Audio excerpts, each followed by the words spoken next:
everybody, and happy Friday. All right, let's go. Welcome back to the Hollowed RPG channel here on Twitch and YouTube. I am your DM for the night, DM Richard, and we are glad to be back. We had an off week last week because I was not available, but we're back at it, back with continuing our campaign of the Eye of the Storm and following our adventures, the Storm Chasers. Now, does anybody want to give me a recap besides Rick for the moment? That was so long ago. Well, let's see. We spent like a long time trying to figure out how to jump off a cliff. Yeah. While being attacked by butterflies. Oh, okay. I remember now. Horrible killer butterflies. Yeah, swarms of them. And we eventually found that one of the rock formations had a bush next to them. I mean, a lot of them it did, but one in particular, the bush had overgrown a statue of the maiden. And there was two things of why that was important. One of them was because you could give an offering to the maiden and it would give you the benefits of the long rest. The other one is that it was pointing to a specific spot along the cliff where you had to jump, and if you jumped, it would allow you to fall through the canopy on the other side and land in a pretty small pool of water that was surrounded in all directions by these huge sharp rock formations. And we all jumped after barely surviving this fight. I mean, we actually did pretty good once we realized that that they were vulnerable to fire and that we could get the long rest. So that kind of revitalized us in the middle of combat. And then after we got down onto the ground floor, Belladin helped with I think it was Belladin and someone else did a survival roll and found several, I think 5 days old tracks, and were following the group of druids that they were trying to catch up with deeper into the forest that was made of these huge redwood trees, facsimiles that were just these giant monstrous trees. But as it became nighttime, we eventually stopped and put up the dome and took a short rest. And I think that was the end of the session. Oh no, don't forget about the terrifying dreams. Oh yeah, people had terrifying dreams. I forgot about that. That is right. I'll say, so Fentwick and Paladin, you guys can take inspiration for this week. Thank you. I appreciate. Yeah, I wouldn't have been able to do it without Randy reminding me in the beginning. What were we doing? I was seriously there, man. I was just blanking. So yes, we follow you guys' journey deeper into the heart of the Sentinel Forest as you guys are trying to reach the sacred grove of Gian to prevent corrupted druids from the Emerald Enclave from supposedly somehow trying to destroy some heart in the sacred grove that would somehow aid in the release of the legendary Siberian, a lieutenant of the fallen goddess Valinor, and supposedly a dragon.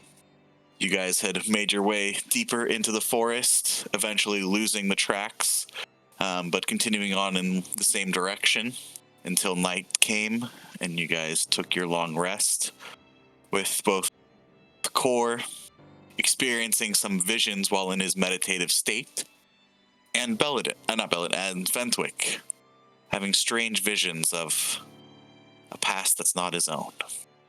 And that is where we ended last night's, or 2 weeks ago's session, with Fentwick being woken up for his watch as you guys continue your long rest. So we'll pick it up from there. I believe, Core, you were taking a rest? Yeah, I think Core took the first watch, and then Belladin, you were waking Fentwick up. So Core's probably getting back up now, but yeah. So I think I tapped him on the shoulder and said, "Hey, you can see, right?" It's Fentwick. Excuse me? You're being woken up for your watch. Yeah, you can. You can see, right? I cast dark vision on myself, but I don't need to do that for you. I'll just kind of pat you on the shoulder and be like, "All right, well, you got it." Good luck. Fentwick, give me a wisdom saving throw for me. Wisdom. Okay. And then give me a perception check for your watch. I'm going to call out Archie so he can help me. Okay. Your familiar appears. And I'll use his perception. Okay. So he has advantage. And where is he taking this from? Where is he doing what? Are you just having him stay with you in the dome, or is he flying out a bit, or? I'm going to say he's going to stay with me. Okay. It's why Fenwick wears the fancy hat, so it catches all of the Archie droppings. No, he's trained to do that. To do his business elsewhere. So, as your watch goes by, the night is pretty uneventful. You kind of gaze out in the beauty around you. The large trees with their copper and brass bark and silver and gold leaves towering above you, far up into the canopy. Starlight shimmering off them at times. And then something else kind of catches your eye, gleam in the darkness. As you look out and you can just barely see two gleaming eyes staring in your guys' direction. Large. Gleaming eyes.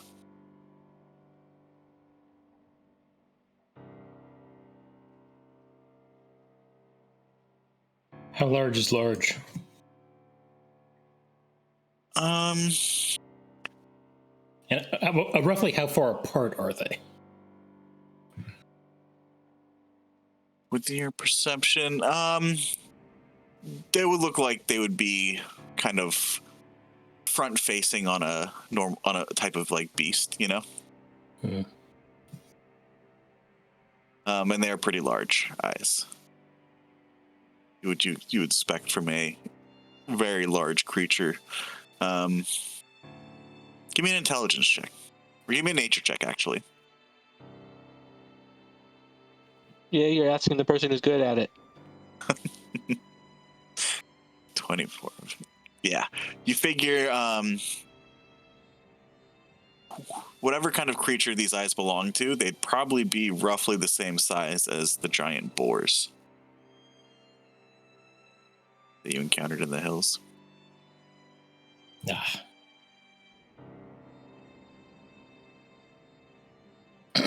I'll have Archie go out and take a closer look.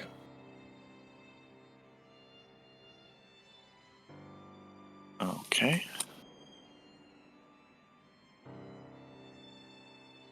Is he just gonna fly right out there? Fly out, circle around. All right. He's not going to fly right up to it.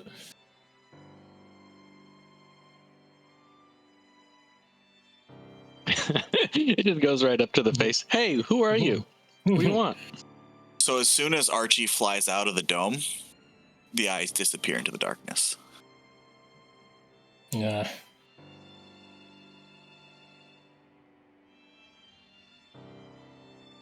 Okay, I'll bring him back.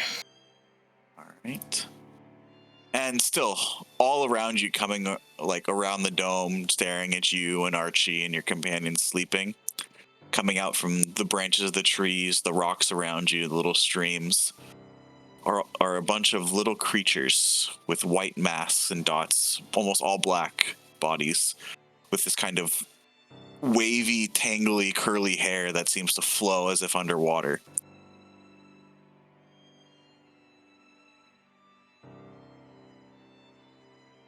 Do I have any idea what these things are? Give me a nature. Yeah, give me a nature check.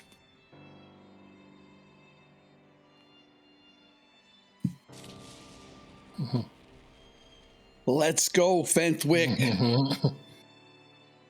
Wow, rested. That's exactly what you needed. Okay. You've heard of legends of these creatures, mainly because being near the Gravenwick Wood, being one of the last kind of bastions of the great woods of the world. These are forest spirits. However, you've only heard legend of them. The Gravenwick Wood does not have any of these creatures. They're a sign of kind of a sacred, healthy forest. They grow from the energy and spirits of the forest itself. They're usually good omen, and with a natural 20, you do know that if you can somehow, be granted their favor, they do give out boons.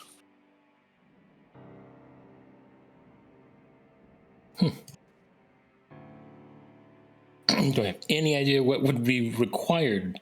What they might like? That you don't know. There's no Okay. tale like of specific things. It's just individual.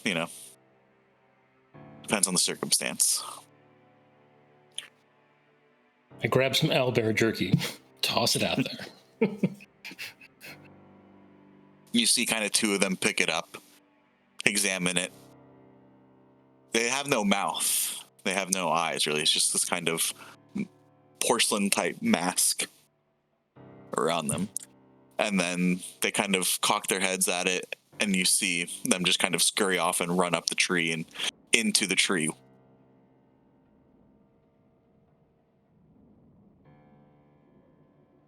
But other than that, your watch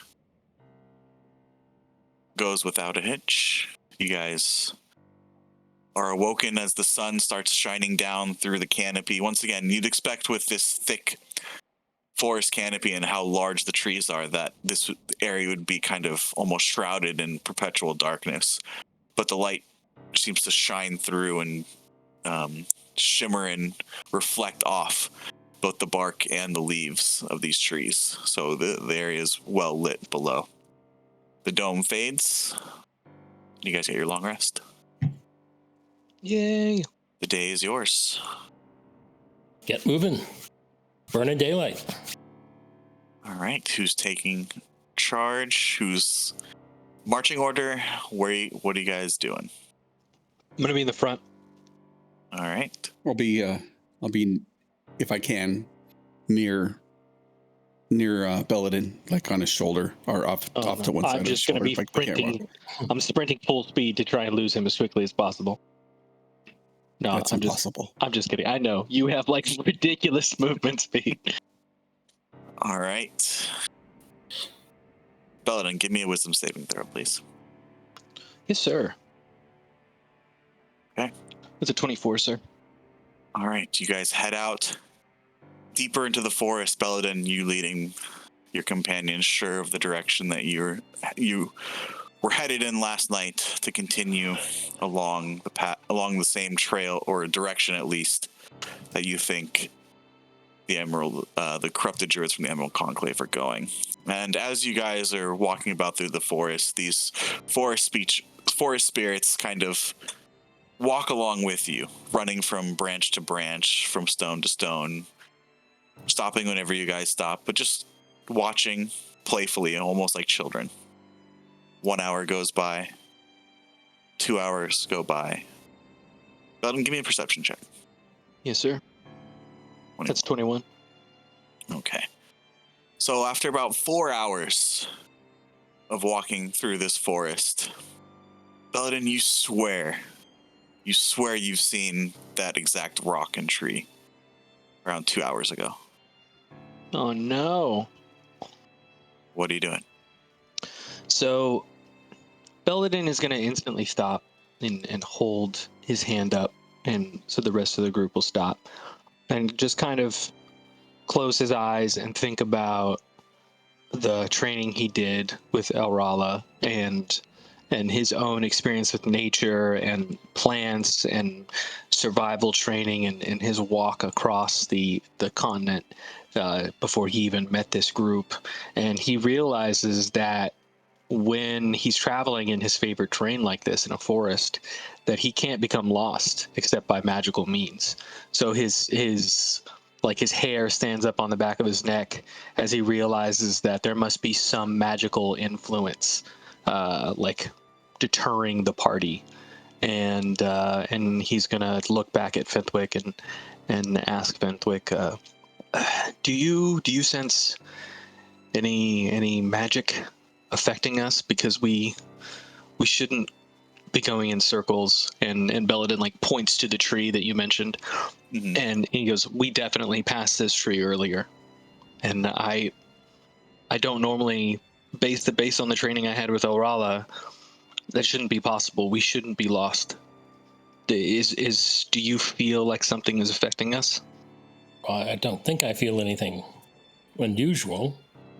Oh, could I try and sense maybe something? I don't know if it'd be another perception check. I am terrible at Arcana, so I don't know what it would be. I mean, maybe I could check the ground, look for our own tracks with survival, and see if we can try and use our own tracks to not go in a circle anymore. Give me a survival check. Yes, sir. There it is. Inspiration. I do have inspiration. All right, let's cash it in.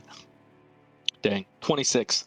Yeah, so you start looking back and you start following your own tracks.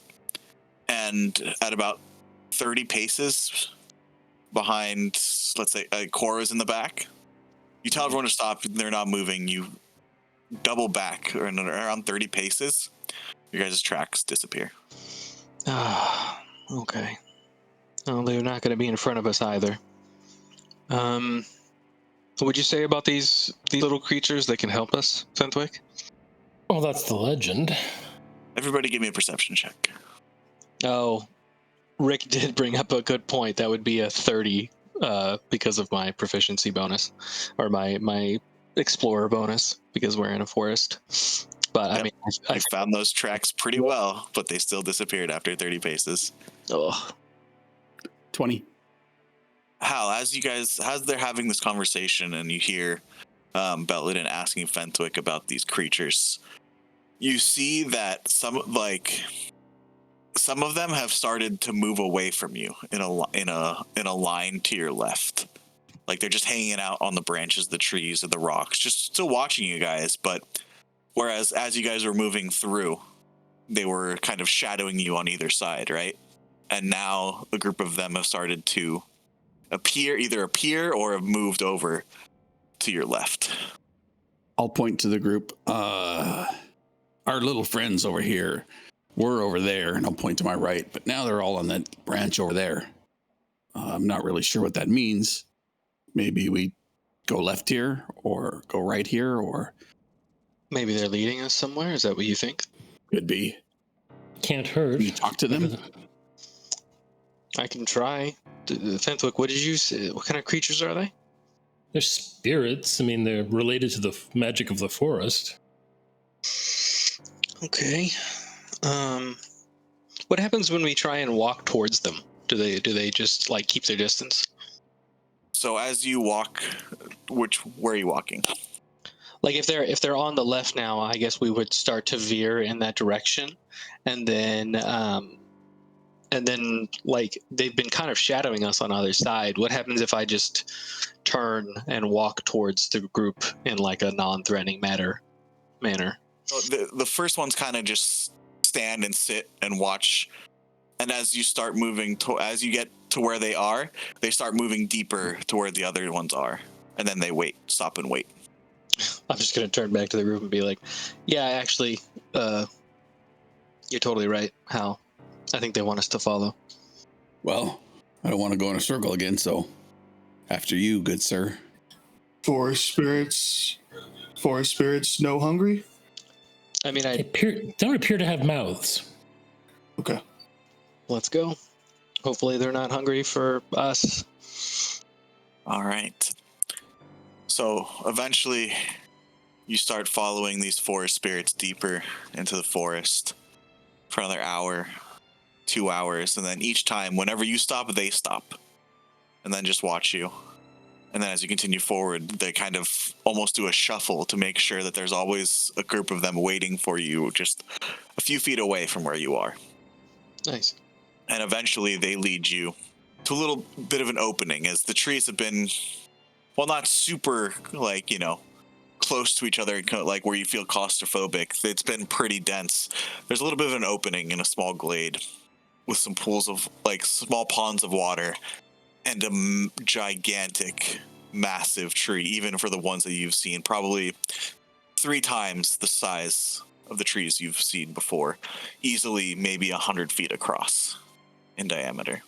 And there are hundreds, maybe even thousands of these forest spirits coming in and out of its branches, going in and out of its roots, the rocks and the ponds near it.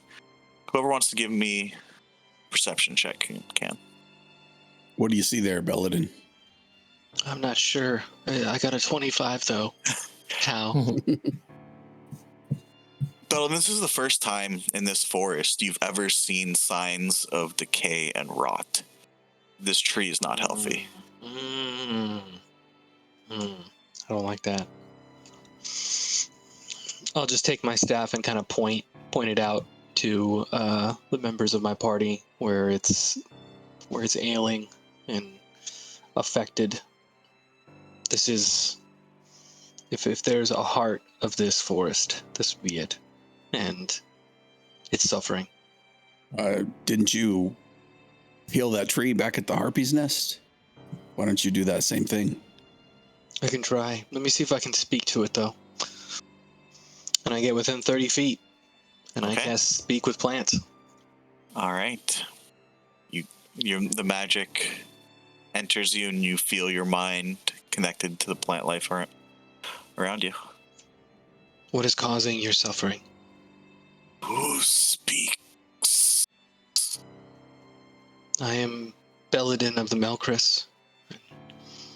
We come from a druid settlement near here, and the Emerald Conclave, and we're here to try and stop their corrupted members from whatever damage they may be doing. Have they done this? Belladin of the Melchris.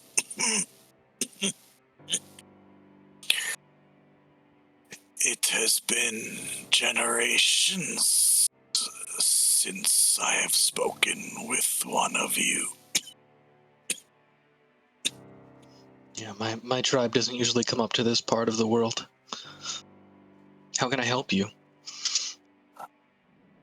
I have felt the ones you speak cross the dirt of my home. But my ailment comes from something deeper, older. I have lived for 1,000 seasons, 1,000 of your lives. Oh, What will happen to my children when I am gone? hopefully we can stop that from happening. What affects you? A dark spirit consumes my own, slithers in the heart of my roots, the spirit of my roots. It steals the sunlight from me. It's beneath you now? Beneath me, within me, around me. And this is not the doing of the druids who travel through this forest. This is something that happened before. This has been consuming me for many seasons before you took your first breath, Belladin of the Melchris. I fear my time will soon be over here. Well, you can feel me through our connection. My companions are strong as well, in different ways than myself. Feeling me as you do you think that we can make a difference, that we can stop it? If one has heart and resolve and pure intent, the world is open to his or her wonders. Do you believe you have the power, Belladin of the Melchris? Oh, I like to believe that I was put on this journey to make a difference, and I have in little ways all the way up here, but this is a big way. So hopefully, I really was asking though. Do you think what do you think the CR number is? Like a 20, a 21? Just kidding. A branch falls and you're instantly killed. No. I'd like to roll to move out of the way. Just kidding. DC 40. Oh. Yeah, so continue the conversation. Well, yeah. I'm gonna.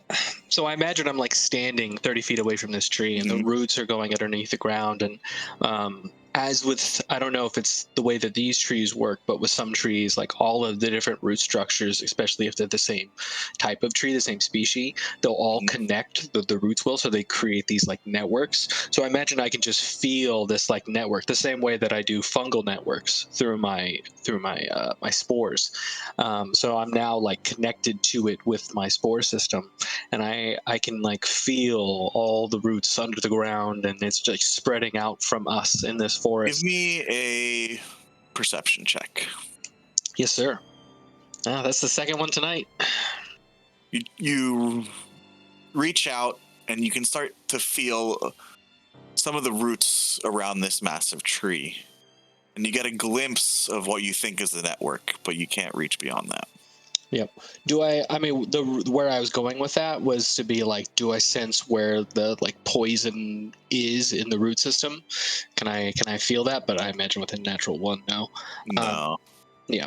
All right. So then I'm just gonna turn around and look at my group and say, okay, well, good news, bad news. The druids are not responsible for this tree being close to dying, even though it's been alive for 1,000 years, over 1,000 years. It is instead afflicted by a creature, a spirit, and it has been since before I was born. And if we don't try and do something about it, it's going to die. And I don't know what will happen to this forest after it does. So I don't know. It's a lot to ask of all of you, but I feel like if we make a difference here, it might be a boon to us as we follow these druids, because I like motion back to the tree. It can feel them and their travel. So if we help, it might help us find the people we're looking for. This is your area, Belladin. On the tundra, we put these older elk and bear and eagles to rest as a sign of mercy. But if you feel we can heal this tree, we should at least try. I'll nod and look to Fenthwick. No, certainly. Core can understand common, just not super good at speaking it, or just no. Kill tree ghost sounds good. Okay, I say in Sylvan. Yeah, you got the gist. All right. I'll turn back to the tree. All right, well, we'll do what we can. I know that if we make a difference here today, your life can be immeasurable. You're not like us, where we wither and eventually fail, even after, some of us last longer than others, but you could be immortal, and we should do what we can to help you achieve that.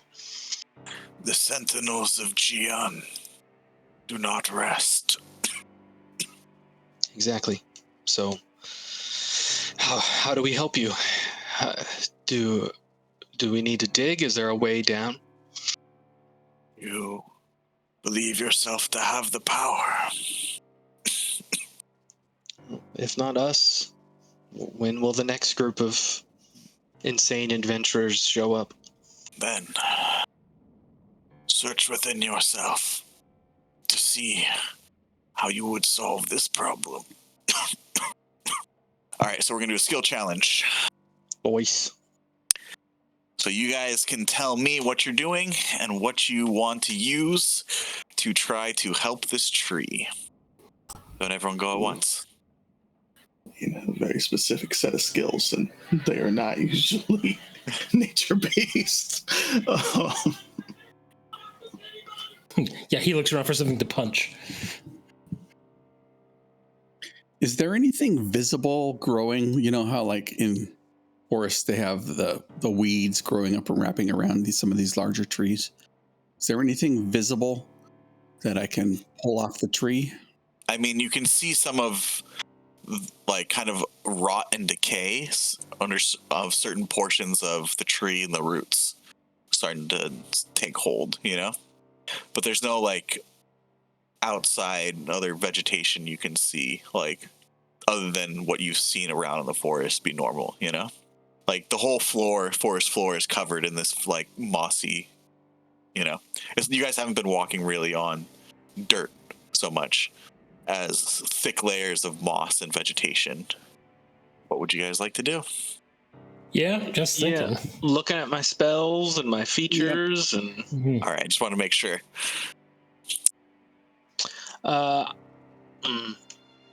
Would this tree count as remains?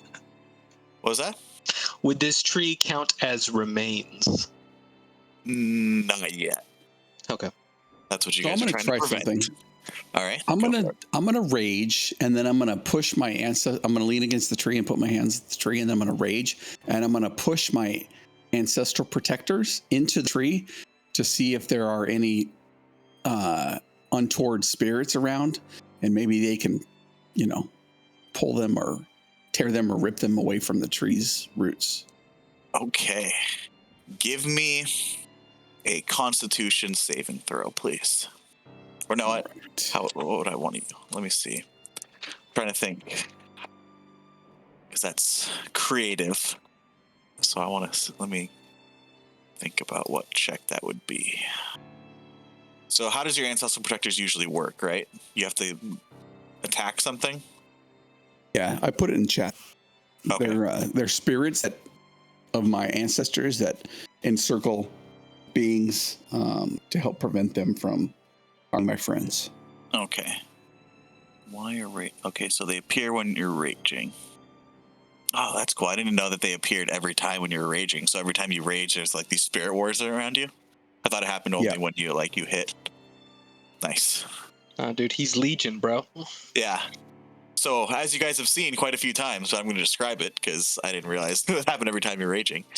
As Hal goes and you see him just kind of grimace and almost yell out, and you see these flickers of spectral warriors appear beside him, like a company of them flickering every second around him. Give me an athletics check. Nice. 26. So you enter this rage, and your ancestors appear beside you, and you express your will and need to them, and you try to push your ancestral protectors into this tree, into the roots, and you feel resistance. You feel something pushing back against your will, but you grit through, and you can feel the physical strain of this, but you're not moving at all. The rest of you see how his muscles start to tremble, sweat appear on his brow. His whole body starts to shake as he stands with his eyes closed, grimace. And eventually how you feel your strength win over, and you push the spirit of your ancestors into this tree, and you feel a bit of darkness be expelled as your ancestral spirits go through the tree and cleanse as much as they can. I'm gonna take a shot in the dark. Okay. And hope that this is some type of magical effect on the tree, and cast Dispel Magic. Okay. Just give me roll me a d20. I just wanted to press the button to make sure I took the spell slot. And then, I'll roll a d20. There's the 2. You Well, start to make your enchantment, and you feel the magics gathering within you. And you focus it and focus it and focus it into a tiny point, and then eventually it blasts out into a radius to dispel any magical effect. And you feel it hit the tree. And as you're dispelling magic, you feel a magical essence all around you. There is magic in the air you breathe in this forest. But your spell takes no effect, as it just washes over the roots and branches, the rocks and stones. Well, I'm gonna inspect the tree, and specifically the places where the rot and decay has taken hold, just to see if I recognize anything about how the tree is being affected, what part of its systems are being impacted by this. Give me an Arcana check. What the heck? Inspiration. All right. 23, much better. You look around and you see this. You see there's no pattern to the decay and rot that is appearing on this tree. There's no logical spread or targeted areas. What you do notice, though, is that you've seen this type of rot before, and it's where a physical body or physical material is being drained, or literally like their life essence is being stolen on a spiritual level, magical or spiritual level. So there's no, you gather that whatever this is isn't physical, it's something beyond that is then taking the life force of this tree. It's probably not going to be super helpful, but can't think of anything else. Ian, being a wood elf and growing up in a place, martial learning, but also just regular learning. I'm pretty old. I have studied in my life, just not in common. Would it be possible for Core to try to make a religion check to see if his people have heard of something that could do this to trees? Okay. Yeah, give me a religion check. And then Fenswick, that was not your act, like that was just your check to see a photo. You still have your skill check that you, for whatever you want to try. So anything about like recalling knowledge, I'm not going to count that towards your guys' skill check. I'm not good at this, but I'm technically trained in it, so I figured I'd give it a shot. Who knows? Not great. 15. Unfortunately, you haven't heard of anything that seems familiar with this. So we have one success and one failure. aside from just casting Dispel Magic multiple times, there's not much I can do here. Yeah, most of my stuff is just physical things for helping the group. Fenswick and Core, you guys got anything you'd like to try? You want Core to try something else? No, so like I said, just kind of recalling knowledge. I'm not counting towards your guys' skill checks. You can still try to do something if you'd like. I am acrobatic, stealthy. So there's magic everywhere. Well, that's what kind of Belladin sensed with his Dispel magic. You know, all of this is magic, but it's... something is affecting it. I was gonna cast Gaseous Form, Fentwick, and go down there and see if I could take a look, but you said it was more spiritual. It's not a physical thing. Yeah, if it's not a physical thing, well, at a little bit of a loss to know what to do with something that isn't physical. I'm gonna test the hypothesis. Can I just try something? I already know I failed, but can I try something? You can certainly try. Tell me what you want to do. I'm gonna try and life drain on the rot itself and see if the rot itself can be affected, like this, in the same way like a spore network can grow on other objects and sap away from them. Can I destroy the rot? Give me a nature check. Cool. Or give me a straight wisdom check. 18. 18. 18's good enough to realize that from what Fentic told you and what this tree has said itself, that you could probably scrape away the rot and take it off, do whatever, but that would just be treating a symptom. The rot is not the cause. Yeah, it's something down there. So you would just pretty much just be momentarily treating. Yeah. It would be, yeah. Yep. Okay. You said the little nature spirits are actually going in and out of the roots. Yeah, and Fentwick, you would know that these spirits literally live within nature, within the rocks, within the trees, within all the forest itself. This is a role for a low intelligence character. Core is going to try his best to try to communicate with these little dudes to see if they can tell him what they've been seeing under the ground. He's just going to start cycling through languages, see what he can do. So you're just going to start talking to them in different languages? Yep, Elvish, Primordial, Sylvan, whatever he can. He's going to try to see if they can get them to respond. Try to tell them that their big tree's sick and he needs to know what's causing it. See if any of the root spirits know what's happening. You turn towards these forest spirits and start speaking with them and start cycling through and talking, and eventually some of them kind of notice you and look over, cock their heads, turn towards each other, jump down from the branches, and you have a few of them now at your feet, and they've sit cross-legged on the moss floor, and they're just staring up at you, and you have a group of about 10 eventually by the time you're done, and they're just staring back at you. And when you finish, they stare at you for a moment, and then stare back at each other, and then cock their heads, and then stare back at you, and just wait. What do you do? All right, I guess it's charades time. Core is trying to explain that he needs them to dive into the tree roots, and he's going to physically do like a little tumble and dive at a root and just point down there, and then point at his eyes and point at the rot on the tree. And now he's devolved to charades because this is not working.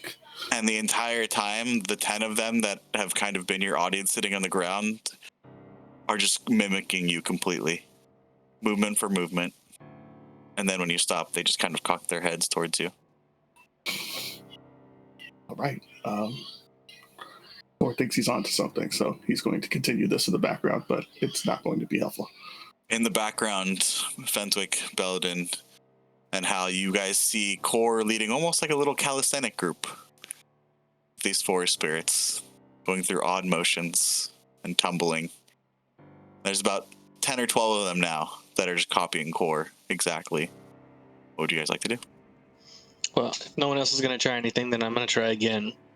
Since Dispel Magic didn't work, I could just keep spamming that, but I'll try something else. Try and be creative here. I'm going to go up to one of the larger root systems and put my hand next to where the rot is and enact symbiotic entity.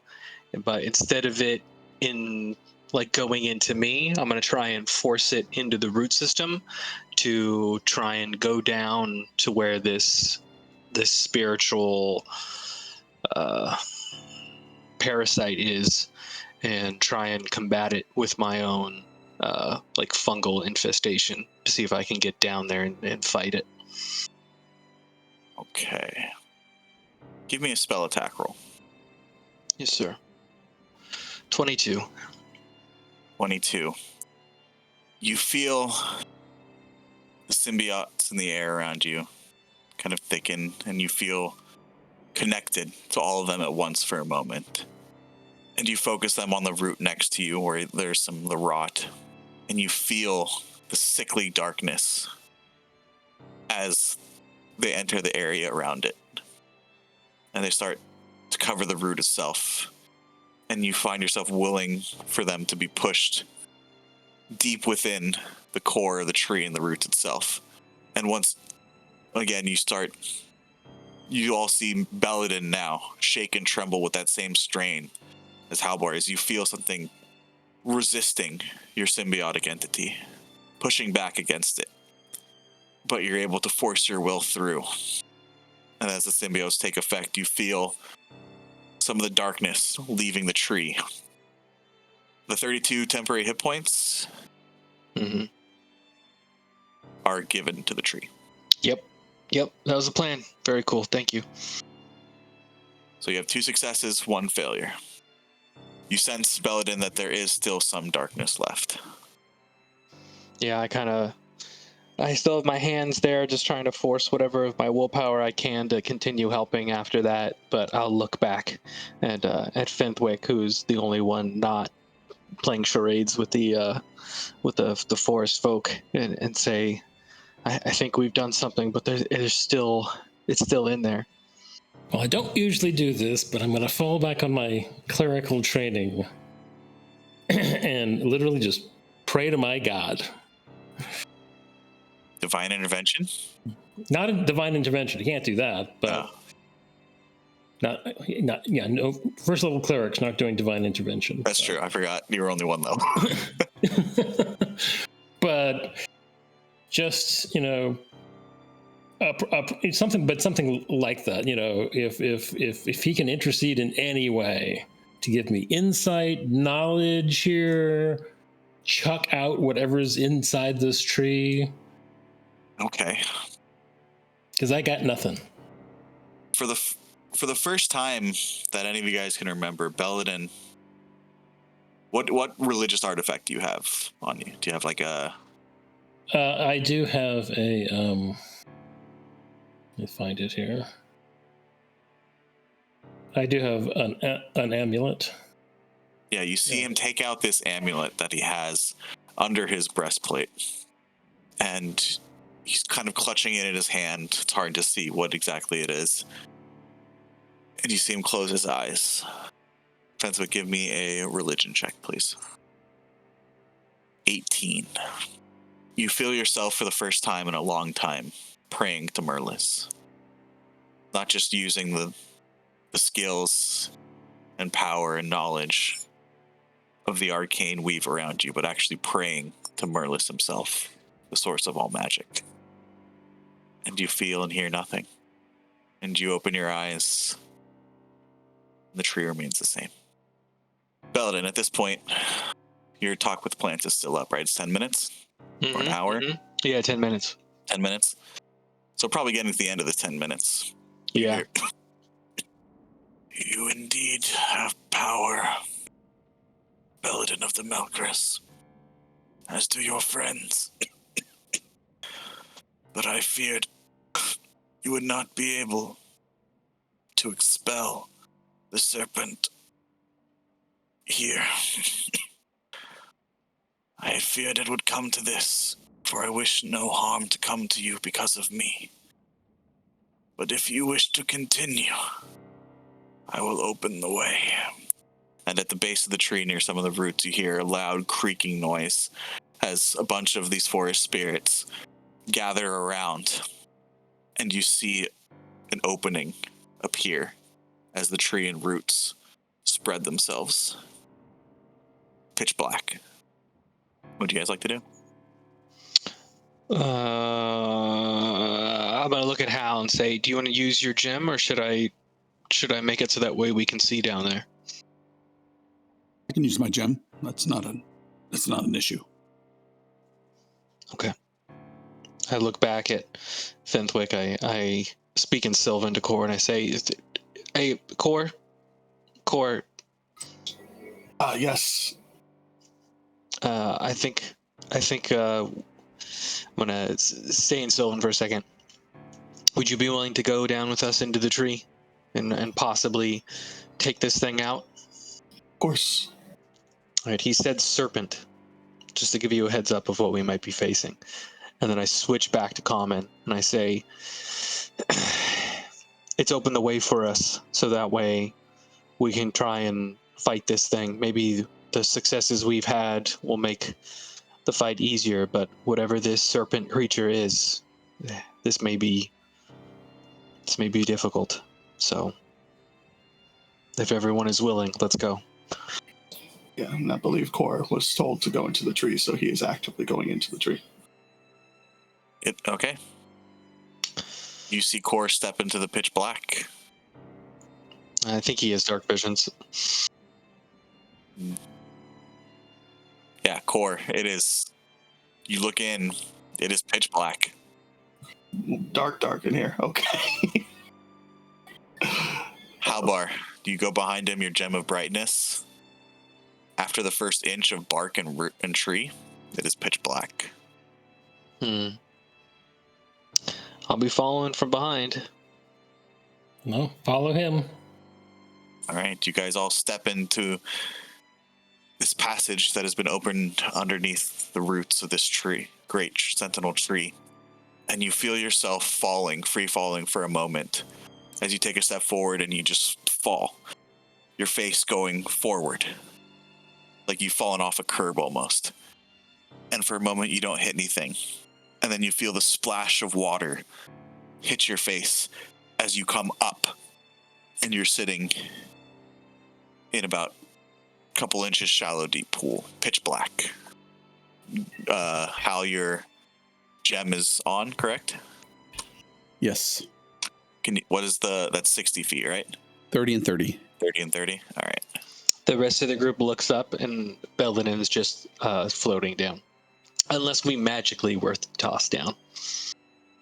Yeah, you all awaken. You don't float. You literally you feel yourself. It's like that moment before you can even have time to activate the boots to fly. Okay. It's that first moment of falling, where you're kind of stumbling, and then you feel yourself falling forward, and then the splash of water against your face as you were sitting upright into this pool. So it's less that we fell from a height, but more like transformed through a portal or something like that, where there was like an instantaneous drop. You didn't fall into the water. You came out of it. Oh, interesting. Very cool. Very cool. Like gravity shifted and switched for a second, and we went from going down to up in a moment. Exactly. But now we can see. Now you can see. Ooh. You find yourselves, as I said, in a shallow pool, a couple inches deep at most. Rocks around you, large boulders covered in moss and algae. You hear the rushing of water coming from ahead of you. You look and you see small streams of water pouring down these boulders with large roots intertwined. If we're not in initiative, Belladin's going to be selfish and cast dark vision on himself. Hey, you guys have a moment. We'll don my shield and get my hammer out and get ready. Yeah, I'm going to don my shield as well. Something happens. Good idea. Cord looks for Snake. So you guys get ready as you feel yourselves come up out of this pool, and you take a moment to stand and ready yourselves and look around and take in your surroundings when you hear a slithering, splashing through the water to the northeast. You hear this slithering and this who comes to feed Orochi. Is that in common? Some partial tongue out there? What's going on? Actually, what does anyone speak Celestial? I do. It's in Celestial. Does anyone else speak Celestials or just me? Not I. Just you. Not I. I'll translate for the group and say, looks like we're fighting someone named Orochi. And then I'll respond. Cockroaches. I knew it. Yeah, I give like a finger gun to Fenthwick. And then I'll respond back in Celestial and say, we're here to make sure that the great serpent Orochi feeds no more. All right. Let's start. Core, you're up. So, kill the snake? I look at you and in Sylvan I say, kill the snake. All right. Bonus action, astral form. Pop out the things just to be Okay, ready. and you heard the speaking come from over here. This. Off in the darkness, way over there, huh? Oh, like up the Okay. waterfall there? Mm-hmm. Nice. Sick. Okay. Core is very aware that he could get up there, but his team might not be able to get up there as quickly. So he's just going to stay around this area and take a dodge action. Okay. And, We this should- button and check. Whoa. So how high is the ceiling in this place? You look up. You don't see a ceiling in the light. Cool. I will cast levitate. All right. Raise myself up into the air. How high you going? 20 feet. Perfect. And do I see anything coming from the direction where the voice was? Can you see anything on the map? Nope. Not. It's pitch black beyond that. So you hear the slithering and the hissing coming from this direction, but Okay. Then I will just hang in the air. Halbar. I will run in the direction of the person. I'm assuming it's Okay. all difficult terrain. Yes. Action dash. Okay. You see this large serpentine snake slithering from the roots of this massive tree in the middle of this pond. Mm-hmm. Its scales are bronze and silver, and a few it's metallic covered scales of different shades of metallic, steel, silver, bronze, copper, and they sparkle brightly even in the dim light. I'll rage, and that's my turn. All right, it is now Orochi's turn. Okay. We'll slither forward 30 feet. Yes, this is a gargantuan-sized snake. Hal, are you looking at it? See it. I didn't see it, but I imagine I would be running towards it, looking towards it. I mean, unless you tell me, are you going to divert your eyes? And it comes forward.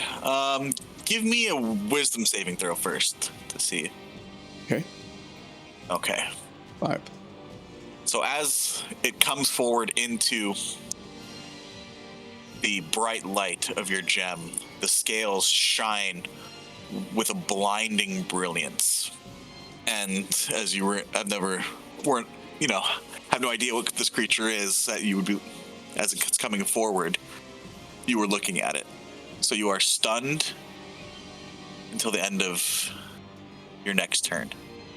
So you all, actually, I would need everybody to make wisdom saving throws for me. Nope, not dead. Make it visible. There we He's go. dead. Yay! All right, Core, you are not stunned. Glad that's enough. Oh, can I use luck since we're still rolling it? Yeah. Let me try luck. Oh, I forgot you're lucky. I don't want to be stunned, but we'll see. And We'll see Bentwick, you what- were not stunned? Fenswick, you are stunned. Oh no. Oh, That's a big the number. Wow, that's fate. You rolled the exact same thing. Yeah. So now you guys know for your next turns, you can avert your gaze if you want.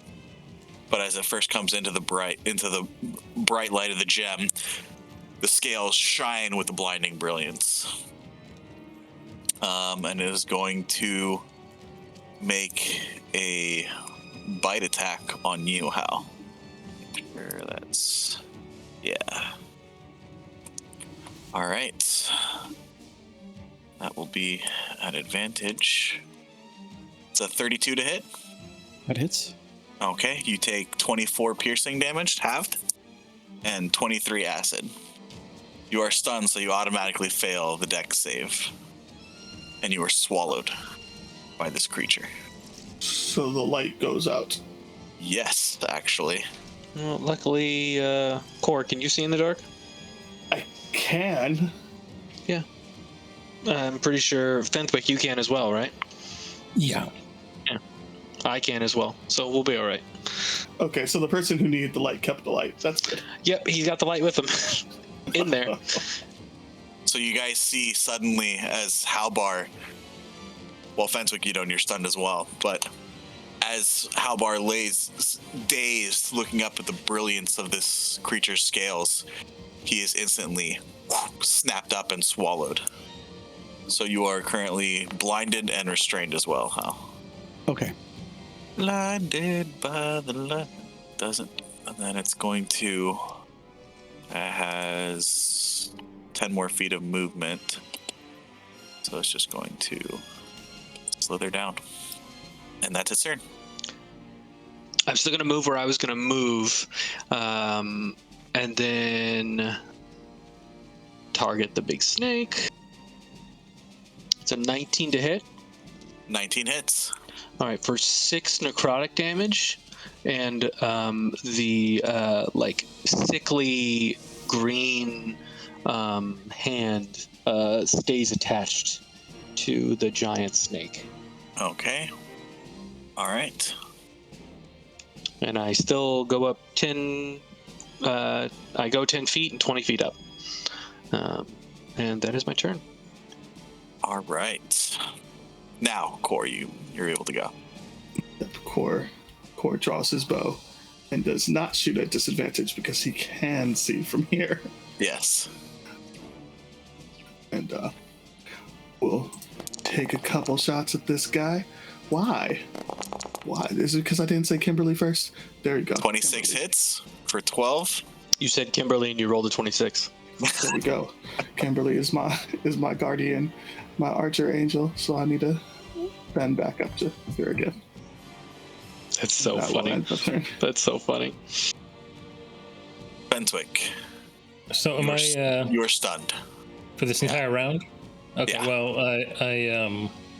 I float back down to the ground then. Okay. All right. This one takes. Okay, Hal, you're up. You're blinded and So until the end restrained. of my turn.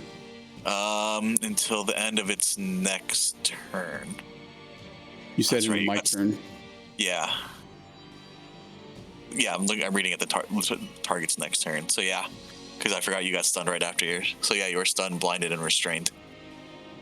Oh, You are no longer stunned. You are blinded and restrained now as you find yourself in dark. Well, you wouldn't be in darkness. You would be in bright light as the gem is showing you the inside of the digestive tract of a giant serpent.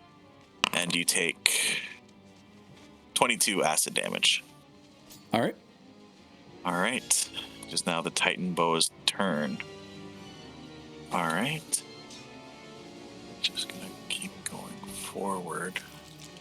Let's probably say it'll go forward 20 feet there, 30 feet there, 30 feet there. Roll me roll me a D2, someone. Sorry, either Belladin or Fenswick. Roll me a D2. sorry. All right, Fenswick. It's gonna make an attack on you to constrict you. I don't think it'd be an advantage because he lost his stun at the end of his turn. Oh, that's true. Yeah, he's not So stunned. does a 19 hit? No, it does not. All right. You feel this creature try to suddenly as you see it slithering forward, and then suddenly as it gets closer towards you, it turns towards both of you and races forward and tries to constrict you with its body, but you're able to escape. All right, and let me make sure. Okay, yeah, it's gonna make a bite attack. Someone roll me a D2 as well. Just want to make sure that it's still good. Do you want to do it since I rolled the first time? You can do it. Sorry. Okay. It's gonna try to bite you, Fenswick. 18. Miss. Rolling low. Oh, goodness. All right, that's its turn. Belladin, you're up. Okay, so I imagine this thing has a pretty high constitution, being huge. Don't you know that all my damage spells have light? I was not aware of that. Oh, I'm sure you were not. All right, I can do this.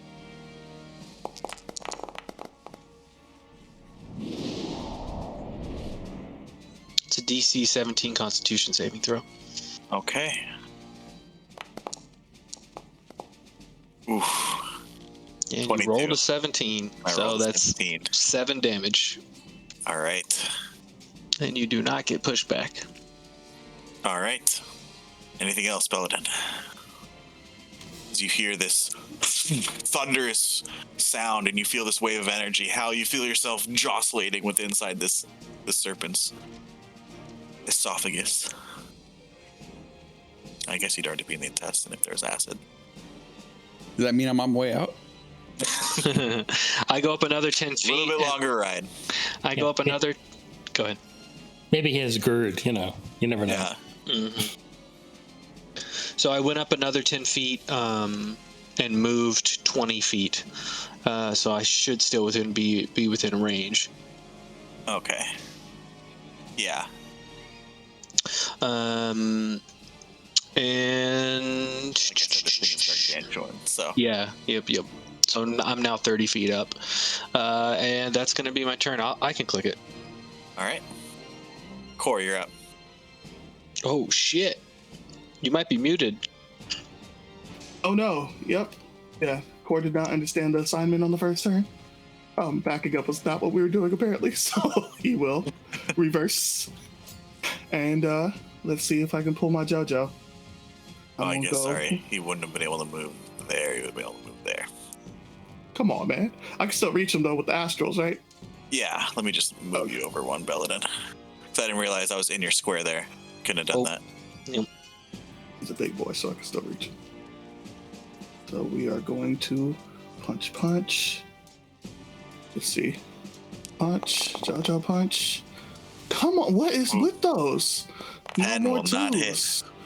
No more twos. Okay, 16 JoJo will hit. punch. 24 will hit. 24 will hit. We're gonna try this. Key point stunning strike. Okay. What is it, a con save? Oh That shit! is a con save. It's a 16. That's an 11. Oh! Plus 5 con. Couldn't get it. It is stunned. Amazing. Okay, then I'm not gonna waste stuff. Just bonus action punch. You have advantage. Yeah. Yeah, he does. Something more punchy. All right. 7 damage. Very nice. Nice. Very, very nice. All right. Fentwick. Or any movement or anything, Cora? No? All right. Fentwick, you're up. Nope, we're in it to win it. I'll reach out, gently caress him, and cast Inflict Wounds. All right. Big money. Yeah. 23 hits.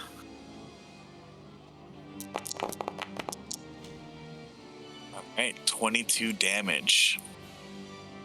Very nice. And I think I will take the opportunity to 5, 10, 15. Oh, is it difficult terrain? Yes, it is. I can only move like 10 feet. Of course, now I'm even more confused about the assignment. Core has had to have met like melee fighters versus ranged fighters. Like, come on, homie. You know how different types of fighting styles work. Halbar, you're up. All right. Am I able to hit this thing from the innards? Yes, you are.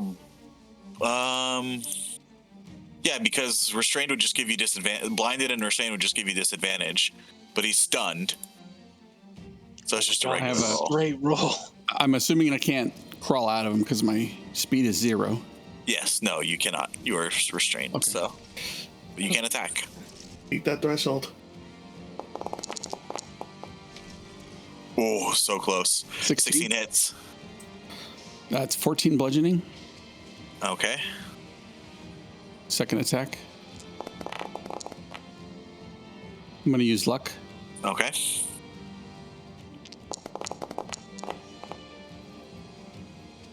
$17 17 hits. for 9. I'm going to action surge.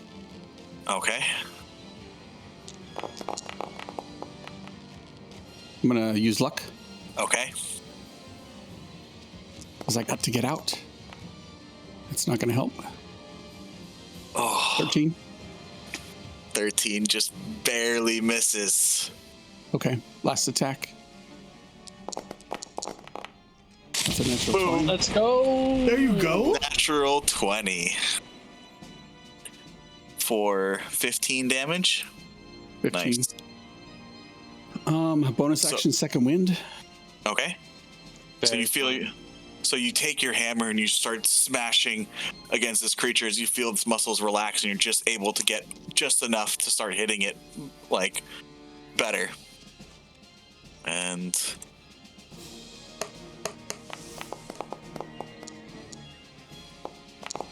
Fired healing. The gag reflex. Alrighty. it just made its save. Damn. Is it a con save for each attack or just it? No. Yeah, I think it's con save for reaching a threshold of damage. Oh, bummer. Well, it's stunned. It is stunned. I still How? take the acid. Yeah. Yep. 25 points of acid damage. Oh, Jesus. Can I aim for the acid? Can I stun the acid's turn? That's ridiculous. It is its turn. It is stunned. It can't do anything. Belden, you're up. Is its mouth open? I would say if you're just trying to reach in there, no, it would not be open. It wasn't like roaring or exclamating in pain when he got stunned from being hit. No, it's open slightly, but it's not like a gape. I know. I'm not going to reach in. I'm going to climb it. You want to climb inside? Yeah. Where do you want to? I'm 30 feet up. It's gargantuan, so I should be around its head. I'm going to say this is, for now, you're able to grapple it. If you want it, like, without a check because it's stunned. Right? Mm-hmm. So you've grabbed onto its giant fangs, right? Mm-hmm. And So I you're was gonna climb down its throat. Yeah, but I'm saying for this turn, your action is to grapple it, pretty much. Okay. Well, that doesn't make any sense for what I have in mind. So, instead, I'm going to.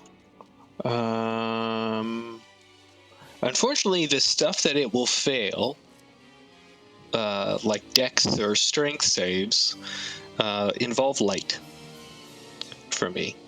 You guys can choose to avert your gaze. Yeah, close your eyes first. You're good. Okay. Where is everybody? Okay, I'm gonna move across its form. I get close to my companions, I look down at them, and I say, avert your gaze for but a moment. Of course, I rolled it on the wrong thing. But yeah, so I will make a circle around it, so that way it's pretty much on top of its form. I can make the template, actually. Okay. Within range. Yeah, you don't even have to be looking at it to make it. So you can avert your gaze as well. That's cool. Oh my god, it's exactly its size. It's 10 feet in... it's fine. Yep. So yeah, it would need to make a dex save, but it fails because it can't move. Yep, automatic failure of dex saves, so full damage. So it takes 26 fire damage. Whew. And, you know what? I wouldn't put it exactly on its form because I want my astral friend to still be able to punch it. Okay, so you can make the template and... I'm punching from 10 feet away. I'm not right on it. That's true. You're literally 5 feet from it? Right? Yeah. You're, Am I? You see the square? It's not where the token is, it's where the square of the token. Oh, I see. I think my darkness settings are too much. Okay. Yep. So you could have moved last turn. You just saw movement, I think. So Yeah, yeah, that was a spell. I don't have a bonus action other than like Shillelagh, but that's it. Okay, so go ahead and you can make that template right now. Ellen, while you have time. All right, Core, you're up. Creature is stunned currently. Yeah, so it's like that. It's like on a part of it. But it's 20 feet high. Okay, good. All right. Yes, I will be averting my gaze with these punches. So just straight rolls. All right, Astral Fist. Oh boy! There we go. Oh, I just rolled a natural Roll 20 for me for you. every time. Roll for me every time, sir. That's amazing. So that is 12 points of damage right there. I have used 2 key points. I would like to use another one to try to re-stun this man. All right. That That's a makes it. 17. Let me Okay. get another punch in. All right. That's a 21 to hit for another 5 damage. I would like to use key point number 4. Try to stunning strike this Okay. guy. Yeah, you can keep track of them because I'm not going to. So, all right. That's a natural 1. I rolled a natural 20 for you and a natural 1 for me. Wow. Yep. And It I is would like still to stunned. just bonus action third punch. Okay.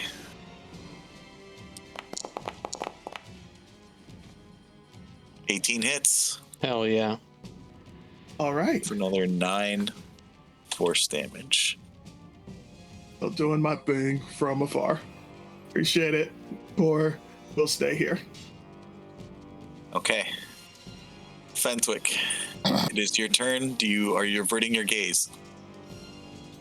Sure. Okay.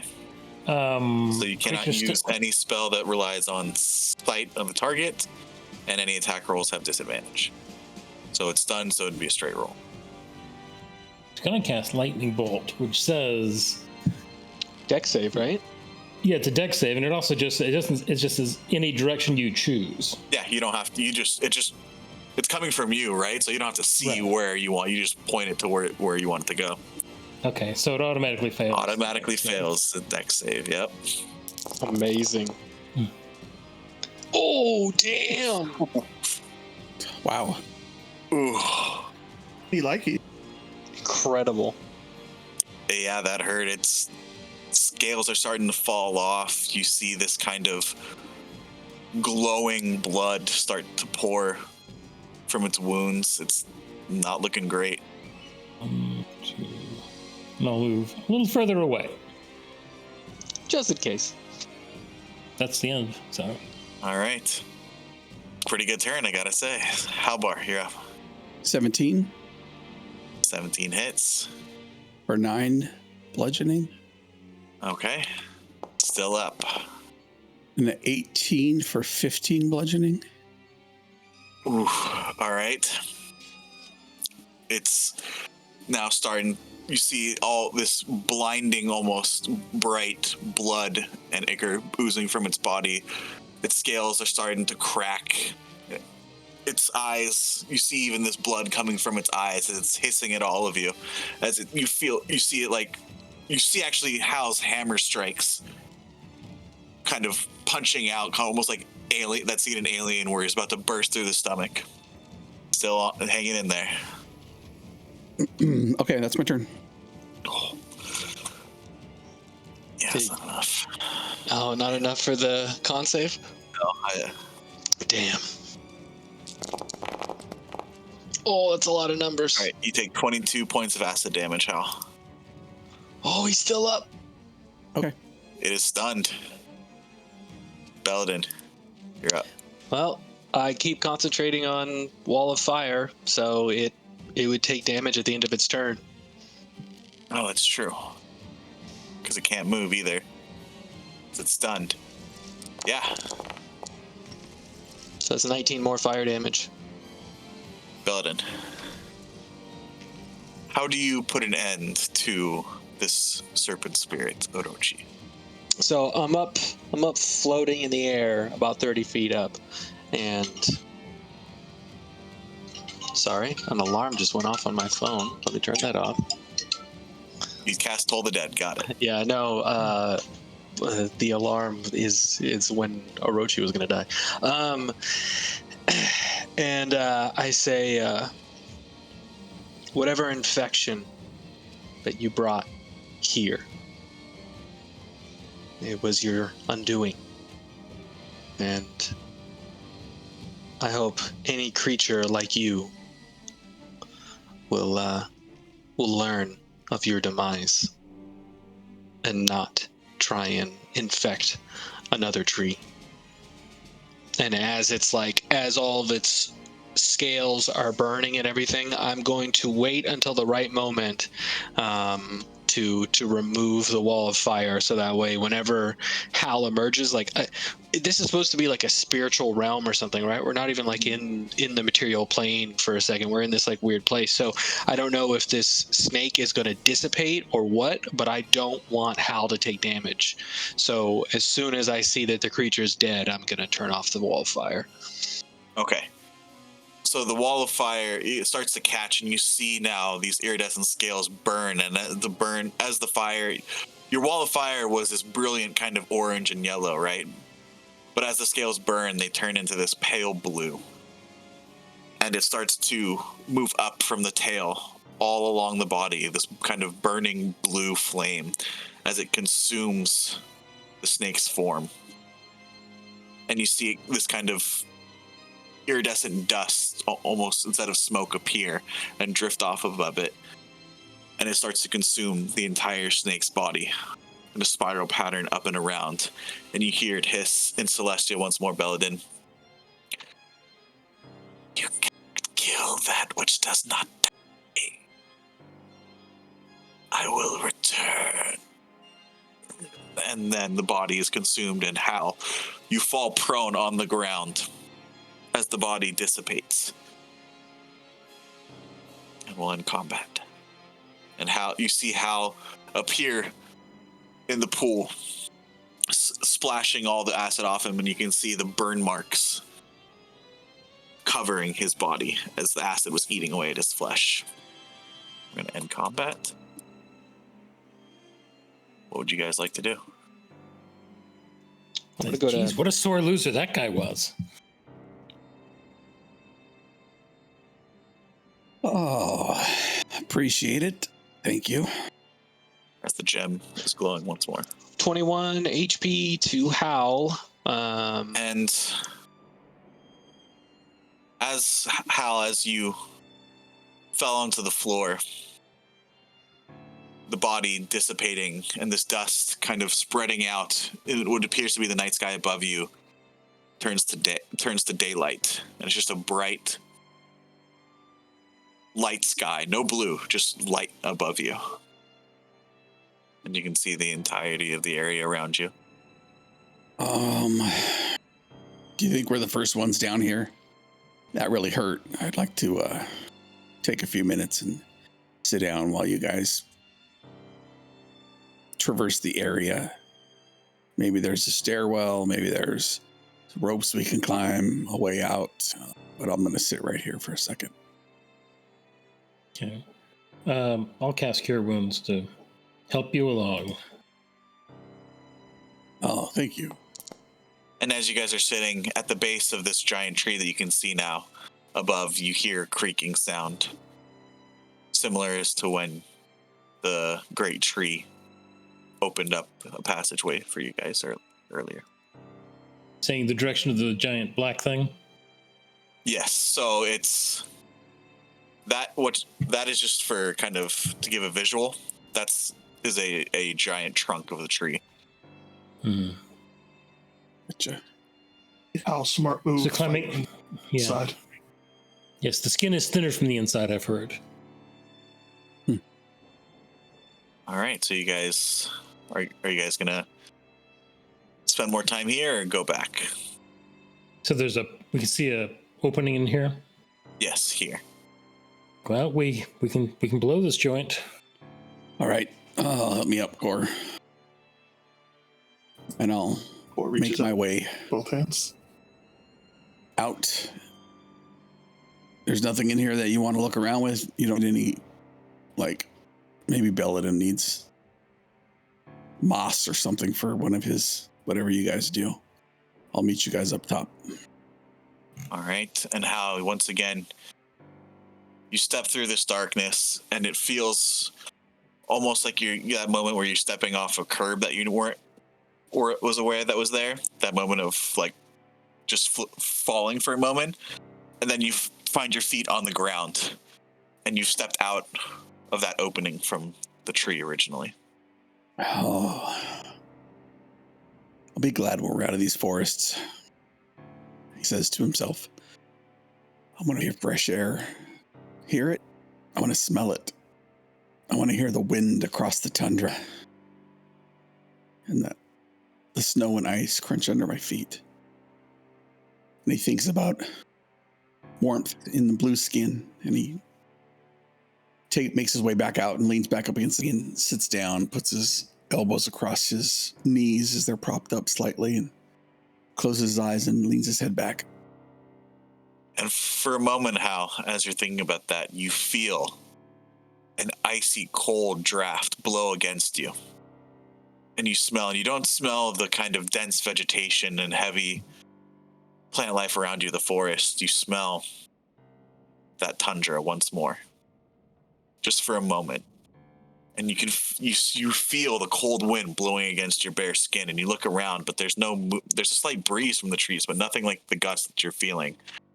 But all around you in the trees, branches, you see the forest spirits kind of arms up, kind of like those blow-up dolls, you know? Not blow-up dolls, but the blow-up men outside of car dealerships. Pardon me? Not blow-up dolls. The bendy guys outside the car dealerships. They all have their arms up, and they're flailing about like they're like going with the gust that you're feeling. I bet Belladin was talking to him. Well, Cor was talking to him. I don't know. I'm just going to sit back here and rest for an hour. All right. We'll make it. We'll meet with my family. Hopefully sooner than later, but oh well. We helped Belladin. All right. So, let's catch up, Belladin. An opening has made itself again at the base of this large tree that you can see ahead of you, similar to the one when you guys first stepped through. Hal has already gone through. Before I join him, I'm just gonna look. Is there any rot in here? Is it fading? Does it still look sickly after the snake's gone? So as the snake dissipated, the iridescent kind of blue light, like dust that was coming off of its burning scales floated up into the sky, and for a moment seemed like a thousand stars, and then turned into just, you look up and it's not a blue sky even, it's just pure light. Mm-hmm. And you can see all around you now.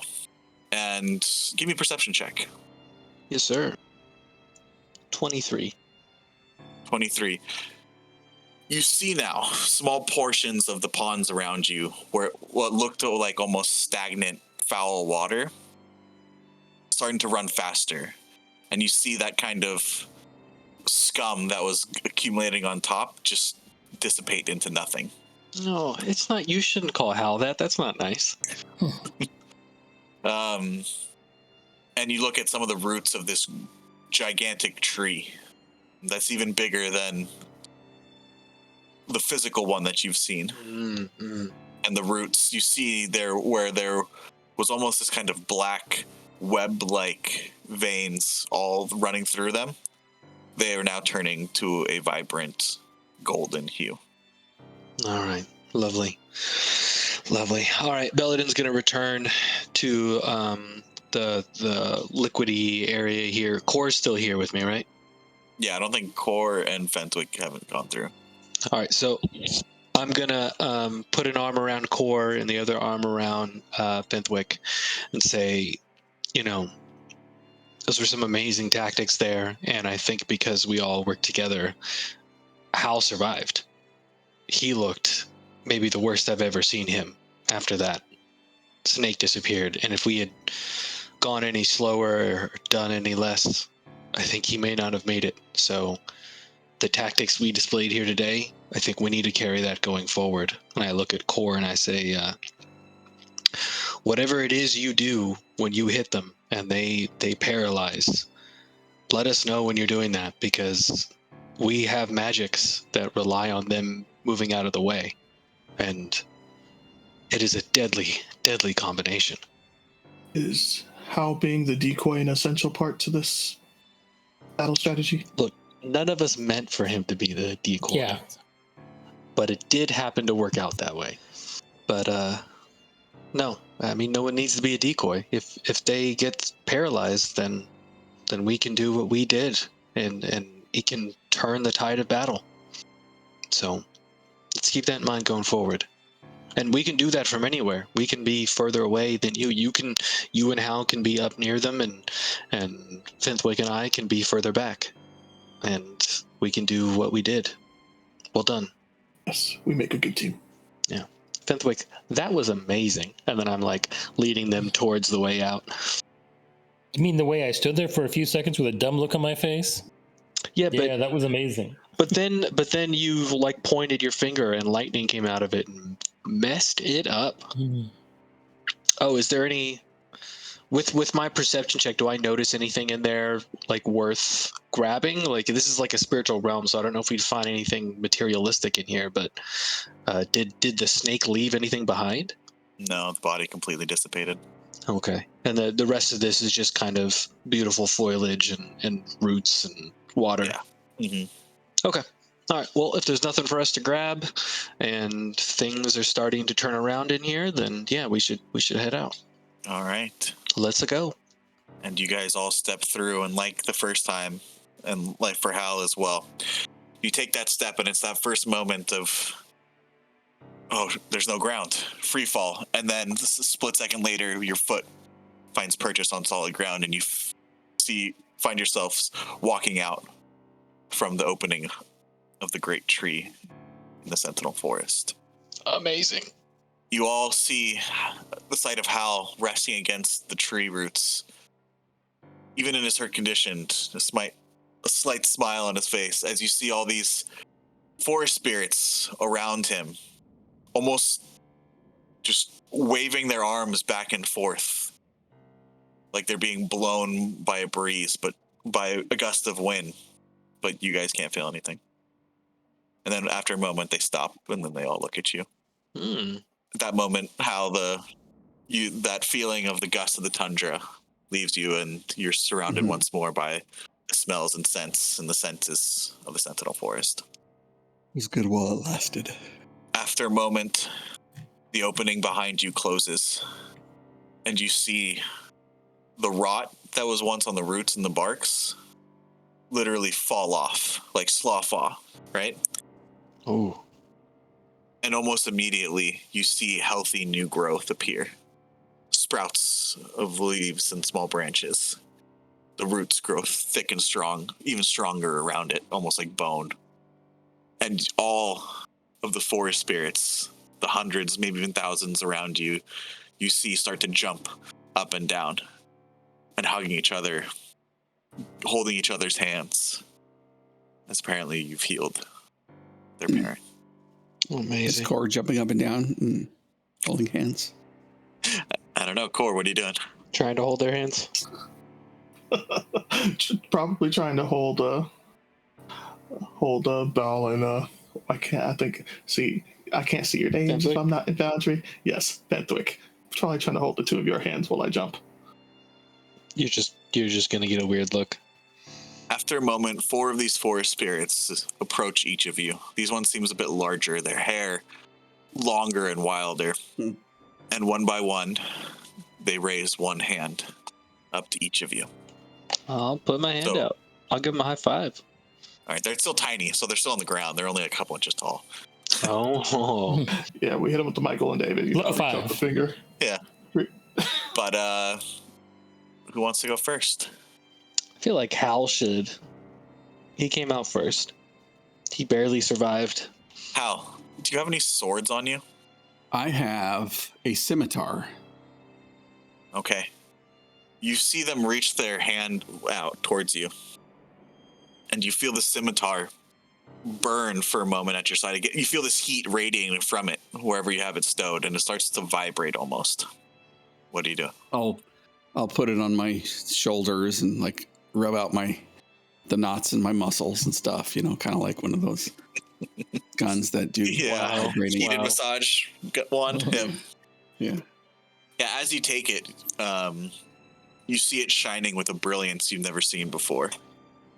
The metal, as it reflects the sunlight shimmering down from the trees, you see it almost reflect a rainbow of colors, a different color almost every time you turn the light. Just the barest hint and just for a moment. And on the bottom, the hilt is in the shape of a dragon head. The same shape of a creature that you've seen the skull of in the Elven ruins, and similar to the one that you saw in the fresco, the Elven Prince's tomb, which you would assume is a dragon's head. So you can mark down a dragon slayer scimitar. Oh, shoot. Very nice. Who wants to go next? I feel like the only reason Hal went first is because he was already so close to the ground. But we do know how much Cora loves interacting with these little guys, so I think he'd be the quickest next to interact with them. Okay. Core, as you see this creature raise their hand, it turns its palm up and awaits you. Turns his palm up, huh? Mm-hmm. Core copies it. Okay. As you turn your palm up as well, there appears a small wooden charm, the shape of a heart. You can add a potion of heroism into your inventory. Nice. The charm gives you pretty much the effects of a potion of heroism. Very nice. That's one-time use. Yes. Very nice. I'll go next, I guess. Okay. Belden, it does the same thing for you, turns its palm up. And I assume you do the same? Yep. I'm like kneeling down and I'm holding the staff in one hand, like on one knee, and in my other hand I have it put it out the way the little spirit is.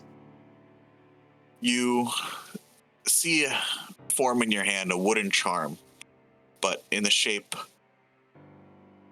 of a small fox. Oh. This allows you to use conjure animals, 3rd level version, as an action. 3 uses. Oh, wow. Okay. All right. Very cool. Ventwick. The last one. I walk up, I hold both my hands up. It still only holds one hand up. And then Fine, I drop one hand. And the time the wooden charm appears almost like in the shape of that pond that you came from, the roots and the small pond. It looks like a small little carving of that. This is a charm of restoration.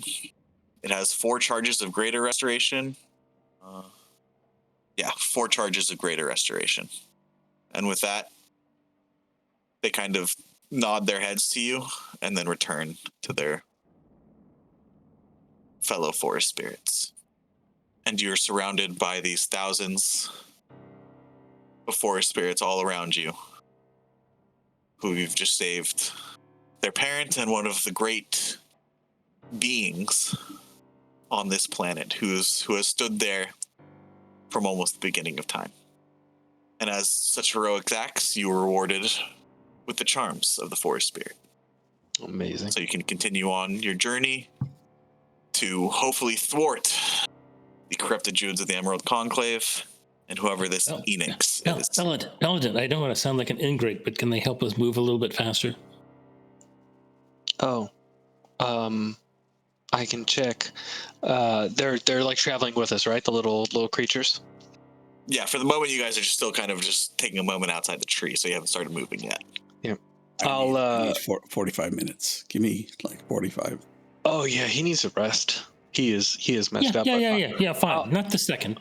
No. All right, I'll speak to the creatures. I'll go over to the ones congregating around Core because I know that he's interacting with them, and I'll say,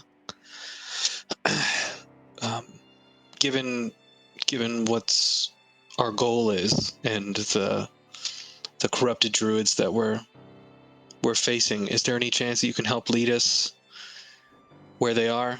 Because we got lost on the way here. They cock their heads at you, and then for a moment they just lay there. Then suddenly their heads start to turn and shake, and you hear a rattling noise. And suddenly the ones around them continue and pick up, and 1,000 of these forest creatures are rattling around you. I'm like, well, in 45 minutes, not now. 45 minutes? And that's where we're going to end tonight's session. Nice.